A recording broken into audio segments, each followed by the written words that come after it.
এইভাবে জীবন বড় পর্যন্ত জিহ্বা লম্বাই ছিল, কিন্তু ভিতরে গেছে না। ওই লোকের উদাহরণ হলো কুকুরের মতো। কুকুরের চরিত্র হলো কুকুরকে তাড়াইলেও জিহ্বা বের করে ঘাটে, না তাড়াইলেও জিহ্বা বের করে ঘাটে। কুকুর হাঁটার সময় দেখেন না কুকুর এইভাবে হাঁটে কিনা, কুকুরের চরিত্র। দাওয়াত তাবলীগের কাজ নাই। যেহেতু দিন অবিচল সুশৃঙ্খল ভাবে চলছে, শয়তান চিন্তা করে দেখলো এটার মধ্যেও যদি ঘাটন সৃষ্টি না করি, এটার মধ্যে যদি কাজ্জা না লাগাই, এটার মধ্যে যদি ঝগড়া না লাগাই, এত দিন নষ্ট হইল না। এই কারণে ইবলিস শয়তানে তাবলীগ জামাতের মধ্যে ঘাটন সৃষ্টি করে ঝগড়া লাগাইয়া দিছে। কেমনে দিছে? ইবলিস যাইয়া মাওলানা সাদ সাহেবের গারো কারাইছে। সারা বাংলাদেশের উলামা ইকরামের গারো কারাইলে সব উলামারে কিন্তু আমি পদভ্রষ্ট করতাম না, একজন রে পারবাম। এই কারণে হের গারো কারাইয়া শয়তানের যত শয়তানি এইগুলি ভালো করে চালাইতেছে একজনের কারণ। আমি রে সব সময় সঠিক থাকবো এই গ্যারান্টি আমি দেই না। আমি দেই একটা মানুষ সঠিক থাকবো কিভাবে দেখব? আর একজনের যদি বলে উনি সঠিক, কোরআন হাদিসের ভিত্তিতে যদি বলা হয় তাইলে আমি সঠিক। আর আমি যদি নিজে বলে আমি ঠিক, আর আমার কথা কোরআন বিরুদ্ধে যায়, আমার কথা হাদিসের বিরুদ্ধে যায়, আর আমি যদি বলি আমি ঠিক, হবে? 10 জন উলামা ইকরাম যদি বলে দে ঠিক, তাইলে ঠিক। হুজুর এতদিন পর্যন্ত ভালোই ছিল, আমাদের কোনো ওনার প্রতি শত্রুতামি নাই, ওনার প্রতি আমাদের কোনো শত্রুতামি নাই। যারা ওনার অনুসরণ করে এদের প্রতি আমাদের কোনো শত্রু নাই, এরা আমাদের ভাই, আমরা তাদের ভাই। কিন্তু অসুবিধাটা হয়েছে ওই জায়গায় যখন উনি কোরআনের ডাইরেক্ট বিরুদ্ধে কথা বলেছে, হাদিসের ডাইরেক্ট বিরুদ্ধে কথা কইছে, মাসলার বিরুদ্ধে কথা কইছে, শরীয়ত বিরুদ্ধে কথা কইছে, তখনই আমাদের আপত্তি। তখন আমাদের আপত্তি। উনি কি আমাদের দুশমন? ওরা কি আমাদের দুশমন? ওরা আমাদের ভাই, ওরা আমাদের ভাই। আমরা বুঝাই বলে হুজুর কোন কথা ওনার কোরআনের বিরুদ্ধে গেছে, হাদিসের বিরুদ্ধে গেছে, মাসলার বিরুদ্ধে গেছে, এটা জিগাই। উনি বলছে টাচ মোবাইল পকেটে নিয়ে নামাজ পড়লে নামাজ হবে না, এটা ওনার কথা। যদি আপনারা প্রমাণ দেখতে চান তাহলে আপনারা দেখবেন। ভাইজান শেষ করে লিখছে, আর বেশি না, 2 মিনিট এই কথাটা কই শেষ। তাইলে উনি বলছিল যে পকেটে টাচ মোবাইল রাখলে নামাজ হবে না, এটা ওনার কথা। কেন উনি কারণ উল্লেখ করে কয় টাচ মোবাইলের মধ্যে অনেক অশ্লীল ছবি আছে, মানুষ এই টাচ মোবাইল দিয়ে গুনার কাজ করতে পারে। টাচ মোবাইল দিয়ে মানুষ ল্যাংড়া ছবি দেখবে, সুতরাং এই ল্যাংড়া ছবি দিয়া যেই অস্ত্র দিয়ে মানুষ দেখবে, এটা পকেটে থাকলে নামাজ হবে না। উনি বেশি থেকে বেশি বলতে পারে এটা না রাখাটা উত্তম, না রাখাটা উত্তম, এই কথাটা বলতে পারতো। নামাজ হবে না এই কথা বলা উচিত নয়। কেন? যেই জিনিস দিয়া গুনার কাজ করে এই জিনিসটা সাথে রাখলে নামাজ হইতো না, এটা শরীয়ত বিরোধী কথা, এটা মাসলা বিরোধী কথা, এটা কোরআন হাদিস বিরোধী কথা। যদি তাই হয় তাহলে আপনাদেরকে আমি জিজ্ঞাসা করি, আপনাদের লজ্জাস্থান সাথে থাকেনি? এই লজ্জাস্থান দিয়ে তো 2 কাম করা যায়। কারণ বিবির সাথে মিলামিশা করলে এটা সবের কাজ, আর অন্যের সাথে মিলামিশা করলে হবে জিনার কাজ। সুতরাং এটা দিয়ে 2 কাম হয়, গুনার কাজও করা যায়, সবের কাজও করা যায়। তাই বলে এটার সাথে রাখা যেত না। এটার সাথে থাকলে নামাজ হইব, নামাজ হইব। এটাতে তো গুনার কাজও করা যায়, ভালো কাজও। এক জিনিস হতো, এক জিনিস হইতো সবের কাজও করা যায়, গুনার কাজও করা যায়। সবের কাজ বিয়া কইরা আর গুনার কাজ বিয়া না কইরা জিনা এই জিনিস দিতে করে, বিয়া কইরা এই জিনিস দিয়ে সবের কাম করে, কাজে না কাজেই এই জিনিস সাথে থাকলে নামাজ হইতো না। যারা উনার অনুসরণ করো তাইলে মসজিদও তোমাদের অস্ত্র, এটা বাড়িতে রাখিয়া মসজিদে যাইয়া, বাড়িতে থেকে মসজিদে যাইয়া, কারণ এটা থাকলে নামাজ হইতো না। এই কারণে আগামীকালকে আমরা উলামা একরাম বাংলাদেশের, খালি আমি একলা না, উলামা একরাম বাংলাদেশের যেদিকে আমরা সব হুজুররা যেদিকে আমরা থাকবো সেদিকে, ঠিক না ঠিক? সব মৌলবীরা হাগল হইতো না, সব মৌলবীরা পথভ্রষ্ট হইতো না, একজন হইতো পারে, আমি হইতাম পারি, দুইজন হইতো পারে, কিন্তু সব হইতো না। এটা গ্যারান্টি, নবী বলেছেন আমার উম্মত সবাই আলেমরা একসাথে পথভ্রষ্ট হবে না, একজন হতে পারে। বল ইবনে বাউরা ঘটনা স্মরণ আছে? এই হুজুররা বল ইবনে বাউরা মুসা নবীর যুগে, এই যুগে সবচাইতে বড় আলেম ছিল এবং সবচাইতে বড় বুজুর্গ ছিল, বল ইবনে বাউরা। কিন্তু এরা লোকেরা হুজুরের কাছে যাইয়া কয় হুজুর মুসা নবীর বিরুদ্ধে একটু দোয়া করে লাইন।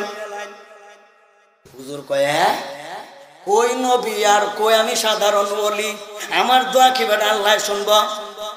কিন্তু হুজুর এমন কামিল হুজুর, মুস্তাজাবুদ দাওয়াত হুজুর, হুজুর দোয়া করতে দেরি কবুল হইতে একটা সেকেন্ড দেরি হয় না।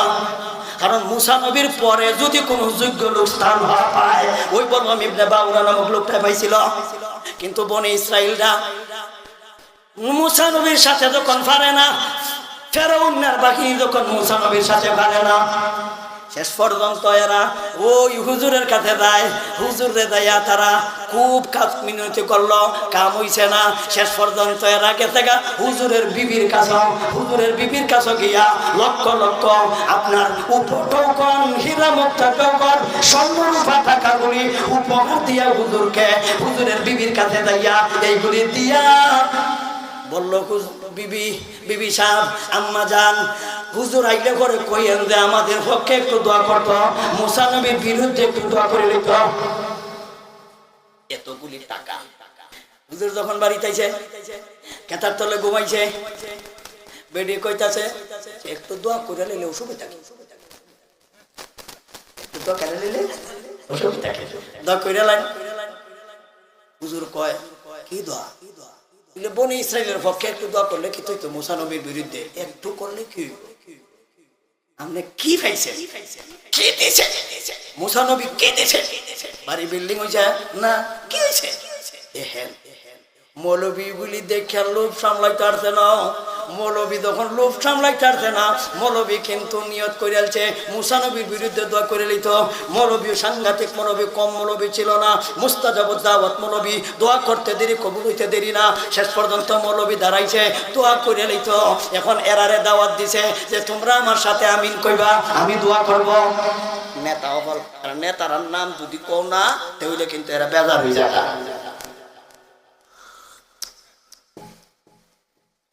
হুজুর একটা গাদার উঠে উঠছে, দোয়া করবো, ইহানো করতো না, পাহাড়ও যাইয়া করবো। এরা লইয়া গাদার উপরে উঠছে, গাদা টের হয়ে আছে এই মৌলবী তো হুজুরের বিরুদ্ধে গেছে গা, এই মৌলবী তো নবীর বিরুদ্ধে গেছে গা। সুতরাং এই গাদার সামনে অগ্রসর হয় না, গাদা শুয়ে রয়েছে, গাদা উঠে না। গাদার ইচ্ছা মতো পিড়াইছে মালিকে, কিন্তু গাদা তো উঠে না। গাদা আল্লাহরে কয় আল্লাহ আমার জবানটা কইলা দেন, মালিককে যাতে বুঝাইতে পারি। আল্লাহ এই বলবাম ইবনে বাউরা নামক হুজুরের এই গাদার জবান আল্লাহ কইলা দিছে। গাদায় কয় মালিক, যতদিন আসল মালিকের পক্ষে ছিলা এতদিন আমি তোমার পক্ষে ছিলাম, যখন দেখলাম তুমি নবীর বিরুদ্ধে চলে গেছ, আমি গাদা তোমার কথা মানব না। গাদার জবান কইলা গেছে। তাফসীরের কিতাবে পাওয়া যায় আল্লাহ কয়েকটা প্রাণীরে আল্লাহ জান্নাত মানুষ বানায়া দিব, এর মধ্যে এই হুজুরের গাদারে আল্লাহ মানুষ বানায়া জান্নাতে প্রবেশ করাইব। এই গাদা জান্নাতে যাবে, আর এই গাদার মালিক দুদহ হইব। অথচ আল্লাহ জান্নাত বানাইছিল গাদার মালিকের লাগিয়া, কিন্তু উল্টো হয়ে গেছে গা, গাদার মালিক যাইব দুদহ, গাদা দিব ব্যস্ত, গাদা ব্যস্ত।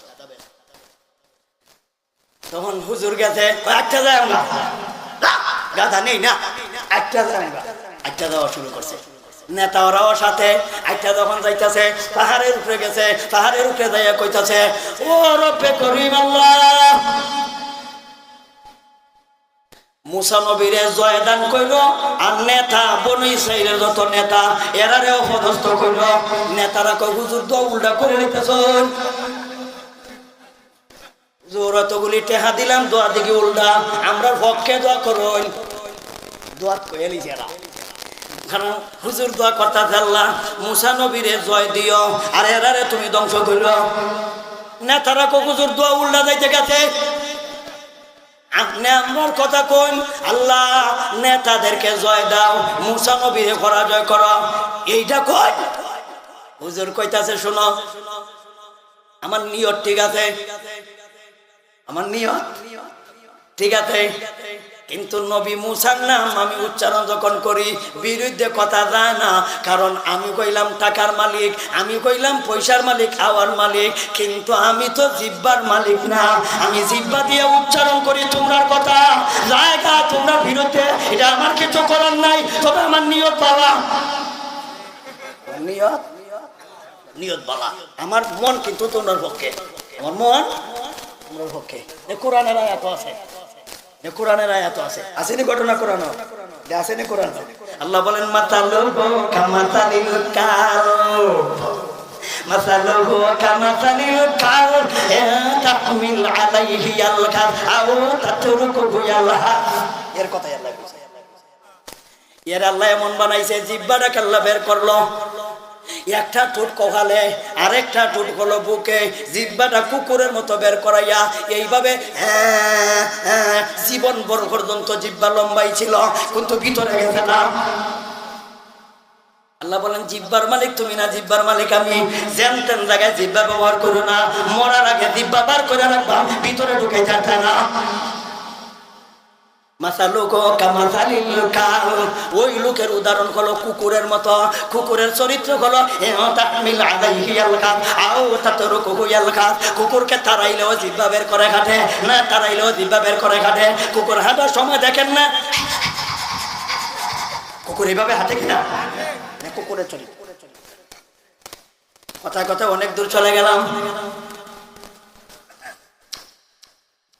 যাই হোক আল্লাহ বলেন মস্কারি করছিলা, ক্রিটিসাইজ করছিলা, এই হুজুরে পর্যন্ত আমি পথভ্রষ্ট করেছি, হুজুর লুব কইরা, তাইলে হুজুর বোঝা গেল পথভ্রষ্ট হইতে পারে, হুজুর বোঝা গেল লাঞ্ছুক হতে পারে, হতে পারে কিনা? সবাই না একজন, সবাই না একজন। আপনাদের বিভাগে ধরে না সারা বাংলাদেশের সব মৌলবীরা নষ্ট, সব মৌলবীরা তো একজনের কথা কয়, তাইলে বোঝা গেল একজন ঠিক, সব মৌলবী ঠিক না, সব মৌলবী ঠিক, একজন বেঠিক। হ্যাঁ এটা কই, একজন বেঠিক হবে, সব মৌলবী বেঠিক হবে না, একজন বেঠিক হবে। তাইলে উনার কতগুলি কথা কইব, হাজার হাজার কথা কইছে মাসলা বিরোধী। এই কারণে আমরা আপনাদেরকে ডাকছি, আপনারা যাইতেন, আমরা শুধু সরকারের কাছে আবদার জানাই যে ওই মানুষটা যাতে করে আমাদের বাংলাদেশে আইসা সুন্দর দাওয়াত ও তাবলীগের কাজে যাতে করে বিশৃঙ্খলা সৃষ্টি করতে পারে না, আইছে না কাজে উনার প্রতি আমাদের কোনো শত্রুতামি নাই, এরার প্রতি আমাদের কোনো শত্রুতামি নাই। শত্রুতামি কোন জায়গা তৈছে, ভুল যখন করেছে উনি যদি সংশোধন আইজও কইরা নাই, আজকেও যদি কয় যে আমি যা কইছি যদি আপনারা দৃষ্টিতে ভুল হয় যে আমি ভুল স্বীকার করলাম, আজও যদি স্বীকার করে আমরা সবাইকে আমরা আমাদের দলে অন্তর্ভুক্ত করে মাথায় উঠাইয়া রাখবো ইনশাআল্লাহ, মাথায় উঠাইয়া রাখবো। যদি ভুল তুমি স্বীকার করো না, তাহলে তুমি বাংলাদেশে আসতে দেওয়া যাবে না।